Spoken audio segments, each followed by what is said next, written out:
This is the last time 19-year-old Aniah Blanchard was seen alive before she was kidnapped and killed by someone she met at the gas station. As the detectives looked into her disappearance, they found increasingly alarming clues. 2 days later, Aniah's car was found at a Montgomery apartment complex with damage to the passenger side. Police say evidence found inside that vehicle indicates she was harmed. Aniah's parents appeared on TV, praying and hoping for her safe return. I want her back so bad. So I'm gonna hold out hope. But it was not to be. After detectives arrested 30-year-old Ibraheem Yazeed, Aniah's loved ones would learn the tragic truth about what happened to her. Y'all, Aniah is not the first young woman to fall victim to a monster.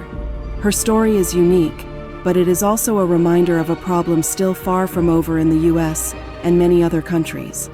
Let's explore the harrowing story of the popular college student who was kidnapped and called by a deranged man at a gas station. Aniah Blanchard was your typical college student in Alabama, a vibrant 19-year-old with a passion for life. And it's a shame that, after the dark turn her life took on October 23, 2019, people spoke more of that day than of Aniah as a person. Aniah was the kind of girl who lit up every room she entered. She was full of love, kindness, and excitement for the future, and you could feel this in her aura, so to speak. Born on June 22, 2000, she was raised in Homewood, Alabama. Her parents, Angela and Elijah, had separated when she was young, but they both stayed close to her. Angela later married Walt Harris, a UFC fighter, who stepped in as a supportive stepdad. Aniah's life seemed full and happy, but she had a deep-seated fear of being kidnapped, something she would often share with her roommate, Sarah. Yeah, this case is full of tragic ironies. On the evening of October 23rd, Aniah and her brother Elijah, who shared a name with their dad, had just come back from a family funeral in northern Alabama. Aniah and Elijah were as close as twins. They were born less than 2 years apart, and they had grown up sharing everything with each other, from their free time to their most intimate thoughts and feelings. Aniah was also an excellent sister to her younger siblings, taking care of them and even nursing them when their mother was away. Angela often worked double shifts to care for her 4 children, and Aniah was the first to step in and lend a helping hand when Angela could not be home. But back to October 23rd. On this day, Aniah and Elijah were tired and emotional after the funeral, but had to get back to Auburn, where Elijah attended Auburn University and Aniah was studying early childhood education at Southern Union State Community College. She wanted to be a teacher and softball coach. She lived with her roommate Sarah and her dog. Although she was a few hours away from her family, she would FaceTime Angela every single morning, and she would also speak to her biological dad every day via texts. She was close to all 3 of her parents and kept them updated with every detail of her life. That fateful day, Aniah and Elijah hugged their mom goodbye and drove back to Auburn, arriving around 11 p.m. Aniah dropped Elijah off at his apartment and headed to her place, just 10 minutes away. At 11:09 p.m., Aniah texted Sarah, "Yeah, almost home." But 30 minutes later, she still wasn't home. Sarah sent another text. "Did you go out without me?" Aniah replied, "I'm smoking a blunt, LOL."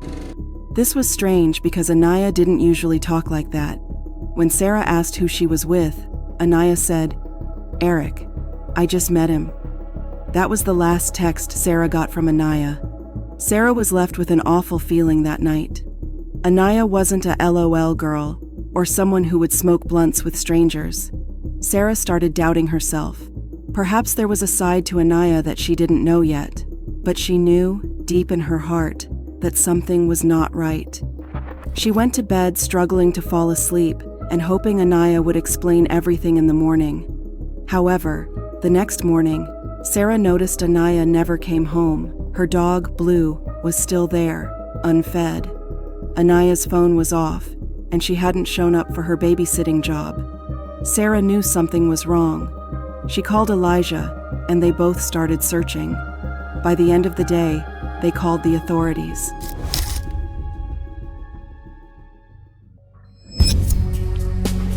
The reward for any information leading up to an arrest and conviction of whoever is responsible for Aniah Blanchard's disappearance grows to more than $100,000, as the teen's loved ones make an emotional plea for her return. After Aniah's disappearance, the search efforts ramped up.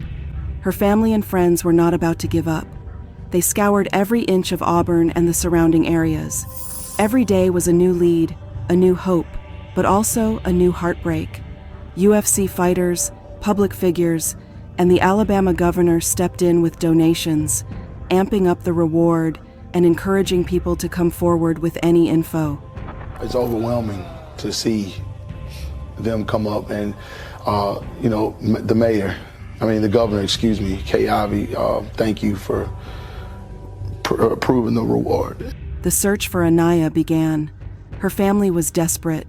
They pleaded on TV for her safe return, offering a reward. I would just want somebody, please, if you know anything, we have to have her back. She is my best friend, and I had her on my birthday, so we kind of have, a special bond. It's different. Her dad, Walt, also pinpointed something relevant. Be going to meet somebody on, her own after that fact, I just don't think that knowing Aniah like I know her, that's not, something she would have done. Before long, authorities retrieved this footage of Aniah. It was the last footage of her alive at a local gas station. 2 days later, her car was found 55 miles away in Montgomery, damaged and abandoned. Inside, detectives found indicating that there was some sort of struggle inside. This wasn't just any blood. It was a lot, enough to suggest that someone had suffered a life-threatening injury. The gut-wrenching reality set in that Aniah might not be coming home alive. 2 days later, Aniah's car was found at a Montgomery apartment complex with damage to the passenger side. Police say evidence found inside that vehicle indicates she was harmed. Things were not looking good. Aniah's family was getting ever more desperate for answers. I love her so much, and I want her back so bad. And so I'm gonna hold out hope. Soon, authorities would track everything down to a man, and Aniah's story would get even more tragic. About 50 miles between Auburn and Montgomery, and so we're looking at that area specifically as the critical area where something took place. Surveillance footage showed Aniah at a gas station at 11:21 p.m. on the night she disappeared. She bought a drink and some chips, then left. According to Elijah, you could see she was already in distress. It was almost like somebody told her to do something. What was so unusual about her body language? She was she looked kind of distant. Sadly, Elijah was right. The footage also showed a man, later identified as Ibraheem Yazeed, in the gas station at the same time. Yazeed had a long rap sheet and was out on bond for kidnapping and attempted murder. Yeah, for some reason, this guy was out and about after an attempted murder charge. That is after he beat a 77-year-old man within inches of death.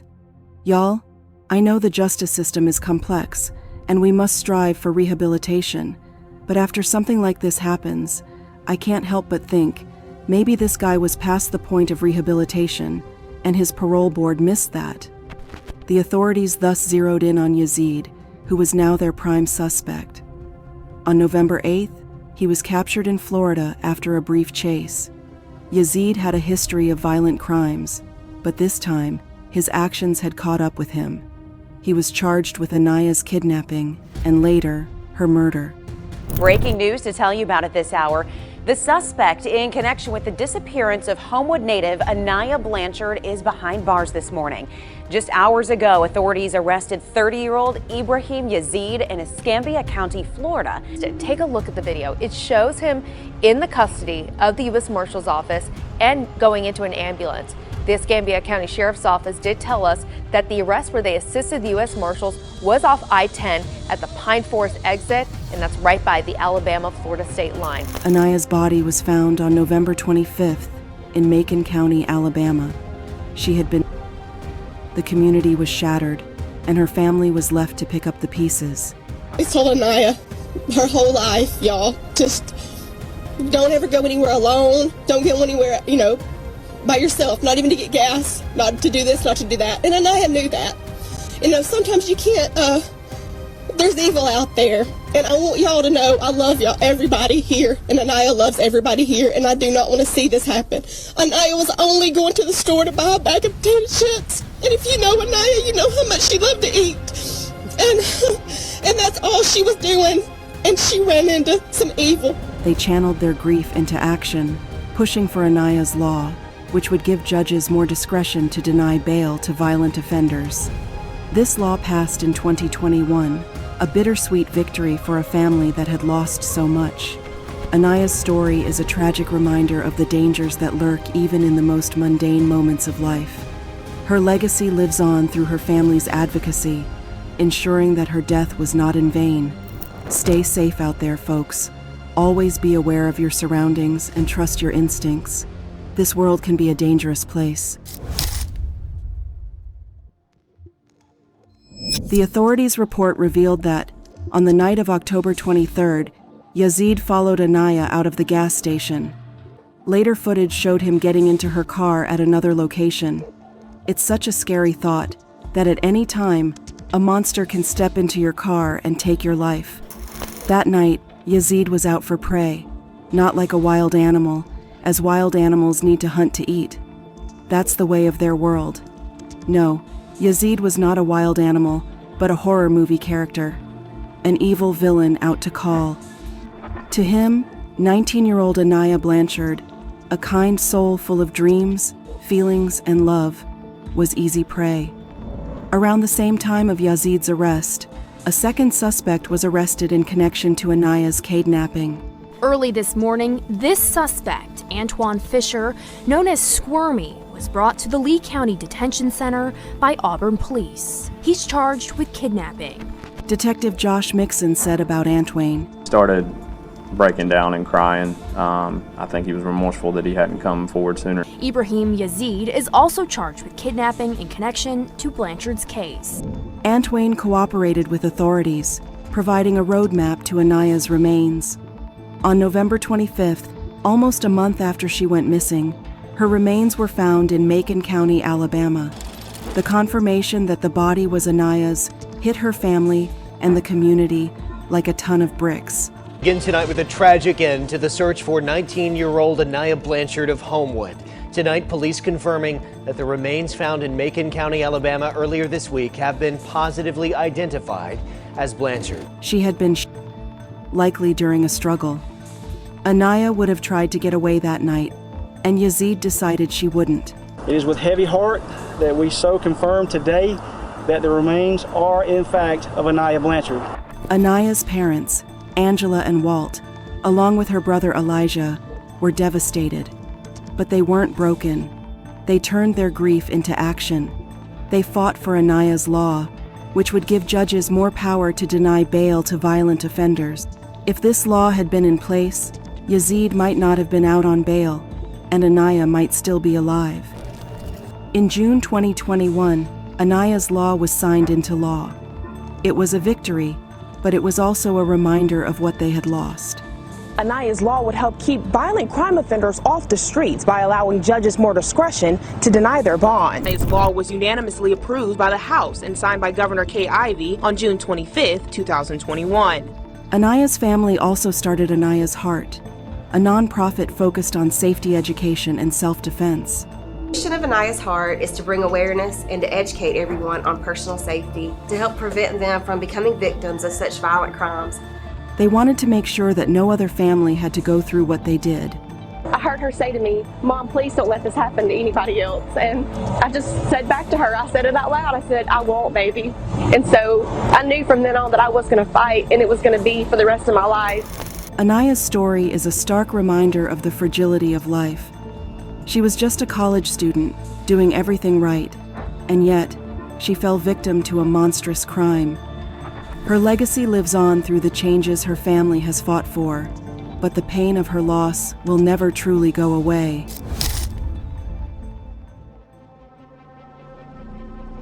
Y'all, cases like these don't end with an arrest.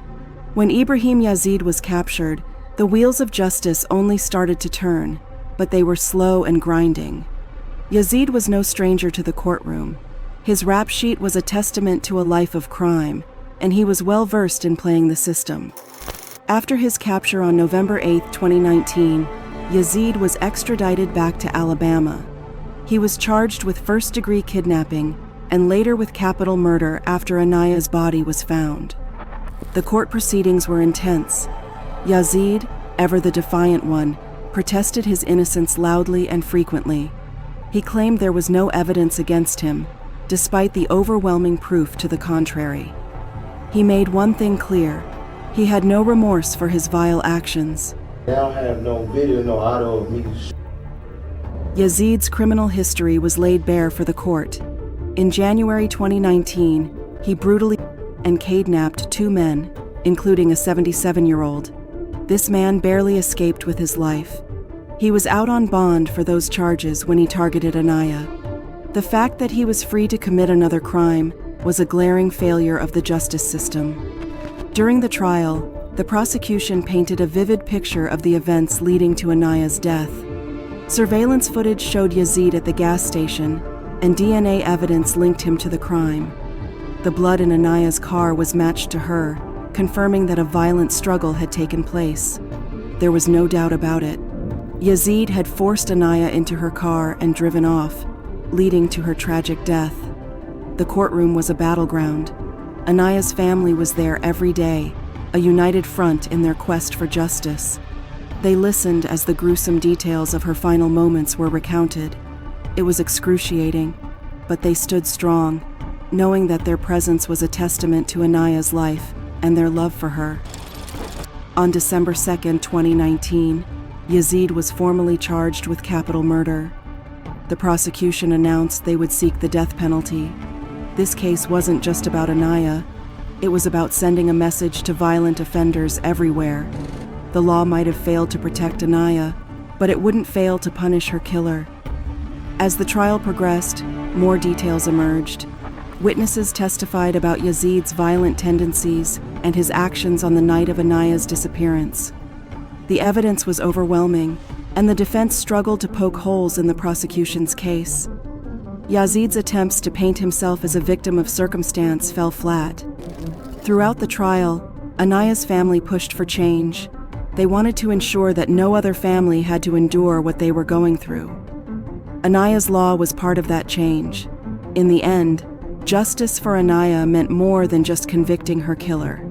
It meant changing the system that allowed him to be free in the first place. It meant advocating for safety and awareness, so other young women wouldn't have to live in fear.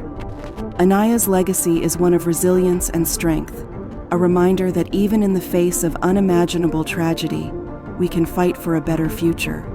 Yazeed's trial is ongoing, and the wheels of justice continue to turn. But one thing is certain: Aniah's family will not rest until justice is fully served. They have turned their pain into purpose, and their fight is far from over. Aniah's heart is because of Aniah's heart. Aniah had a heart of gold.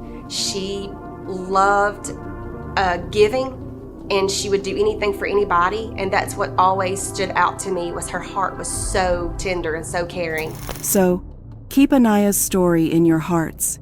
Remember the importance of being vigilant and the power of community. Together, we can create a safer world, one where tragedies like Aniah's are a thing of the past. As the dust settled on the courtroom battles, Aniah's family found themselves in a new fight, one for healing and advocacy. The loss of Aniah left a void that could never be filled, but they were determined to turn their grief into a force for good. Aniah's heart will also provide self-defense training, search and rescue services, and support to the families of missing loved ones. Angela Harris, Aniah's mother, became a tireless advocate. She spoke at schools, community centers, and legislative sessions, sharing Aniah's story and urging people to take personal safety seriously. Her message was simple but powerful. Stay aware, stay safe. Walt Harris, Aniah's stepfather, also found a way to channel his grief. A UFC fighter, he returned to the ring with renewed purpose. Each fight was dedicated to Aniah, and his determination to honor her memory resonated with fans worldwide. Walt's strength and resilience became a symbol of the family's unyielding spirit. Elijah, Aniah's brother, focused on his studies and supporting his family. The bond between him and his sister had been unbreakable, and he was determined to keep her memory alive. He became involved in Aniah's heart, using his experiences to help guide others in staying safe. The community rallied around the Blanchard family. The outpouring of support was overwhelming, and it helped them through their darkest days. Blue ribbons, representing Aniah's favorite color, adorned mailboxes, trees, and storefronts throughout Homewood and beyond. Blue balloons were released for her vigil. The community was united in its grief and its resolve to prevent such a tragedy from happening again. Aniah's heart expanded its reach, partnering with other organizations to provide resources for missing persons cases and support for families in crisis. The foundation's work extended beyond Alabama, touching lives across the nation. Each success story, each life saved, was a tribute to Aniah. Aniah's story also served as a wake-up call for many. It highlighted the importance of staying vigilant, especially for young women. The world can be a dangerous place, but knowledge and preparation can be powerful tools in staying safe. Tell everybody, especially females, if you don't have to come out at night, don't come out at night. This is not the same world. This is not society that we had 10 years ago. You know, it's very dangerous. You have to watch out for what you're doing because we have some bad people in the world today. It's an infuriating thought that women should know to not come out at night, rather than real-life monsters knowing they shouldn't act this way. We cannot blame a victim in any scenario. Aniah did not die because she went out at night. She died because Yazeed wanted to take a life that night. Her death is on Yazeed, not on her. What the sheriff encourages, however, is something we can do to try and stay safe. It's not fair, but it's crucial to be cautious when people like Yazeed are out and about. In the final chapter of Aniah Blanchard's story, we turn our focus to a pressing issue that affects countless lives: gender-based violence. Aniah's tragic death is a stark reminder of the dangers that women face daily, and it's a call to action for all of us. In the United States, the statistics on gender-based violence are alarming. According to the National Coalition Against Domestic Violence, NCADV, 1 in 4 women will experience severe intimate partner violence in their lifetime. Every minute, an average of 20 people are physically abused by an intimate partner. This translates to more than 10 million victims annually. Violence is equally pervasive. The RPE, A Youth and Incest National Network, RAIN, reports that every 68 seconds, an American is SA-ed. 1 in 6 women in the U.S. has been the victim of SA. These numbers are staggering and highlight a huge issue that needs urgent attention. Aniah's story is a painful example of the extreme end of this spectrum, but gender-based violence manifests in many forms: physical, emotional, psychological, and financial.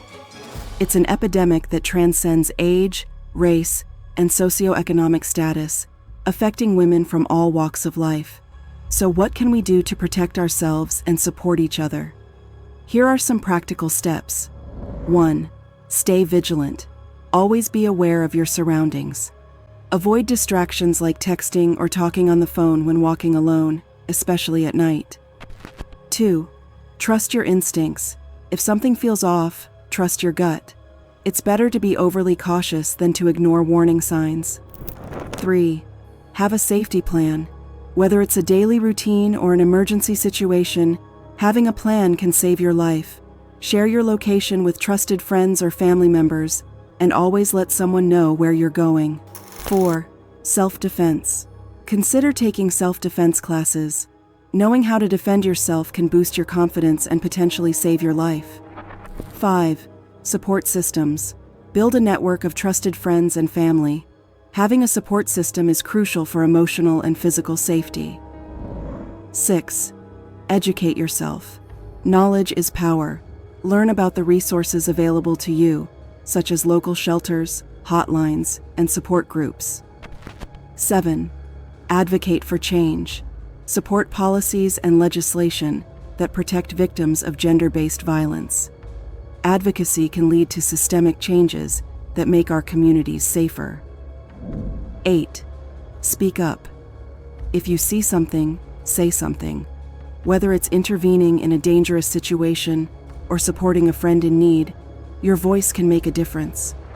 In honor of Aniah Blanchard and all victims of gender-based violence, let's commit to making a change. Each step we take toward awareness, education, and advocacy is a step toward a safer world for everyone. Aniah's family has shown incredible strength in the face of their unimaginable loss. Their work with Aniah's heart and their push for legislative change are beacons of hope.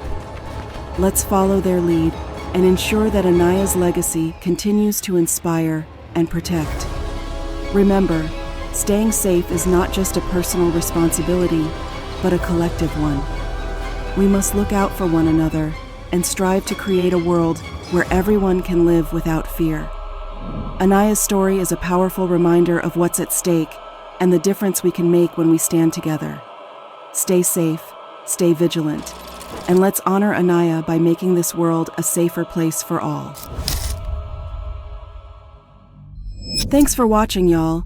What are your thoughts on Aniah's story? Do you know similar cases? And do you think gender-based violence will ever stop? Leave a thoughtful comment, and before you leave, you know what you have to do. Like, subscribe, and hit that bell button. All right, see you soon.